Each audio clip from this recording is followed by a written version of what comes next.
Fossil fuel demand will reduce by nearly 25% in the next 2 decades, the Secretary-General of the Organization of Petroleum Exporting Countries, OPEC, Mohammed Sanusi Barkindo has said.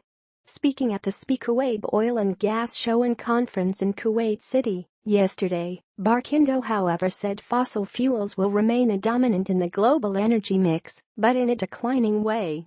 We see oil as the largest contributing fuel, followed by natural gas, whose share in the energy mix will increase by 2040.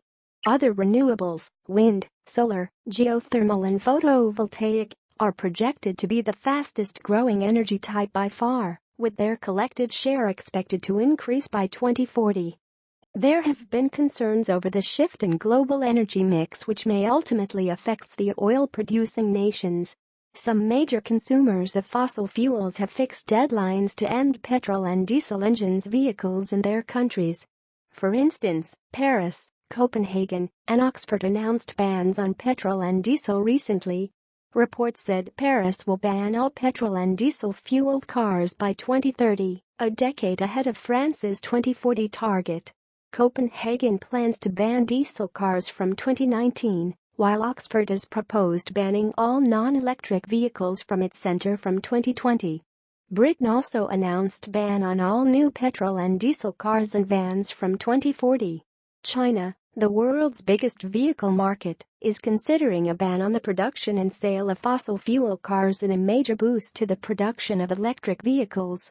Mr. Barkindo said by 2020, the fossil fuel demand will decline to below 80%, it would drop further to under 78% by 2030 and reaches 75.4% by 2040. In contrary, Barkindo said the gas share increases 3.6 percentage PTS by 2040, while the demand increases almost 34 million barrels of oil equivalent per day and reaches a level of 93 MBD by 2040. Stability, of course, is the linchpin of these positive medium and long-term forecasts. In fact, retaining sustainability and market stability beyond 2018 is an absolute prerequisite for investments to be able to cover future oil demand. According to him, beyond the forecasts and the positive momentum, there is still the fundamental need to ensure sustainable stability so that the market does not stall once the necessary stocks are withdrawn. The importance of all this is plain to all who are here and who remember the suffering we experienced during the recent downturn, with a contraction of more than 50% in upstream investments from 2015 to 2016.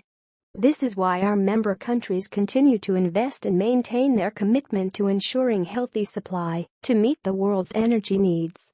We need similar commitments on the part of other producers and need to make sure that the roles and responsibilities that we all share are embraced dutifully and with trust. Anything short of this will put our collective efforts at risk and could undermine the broad and effective implementation that is now successfully underway, he added.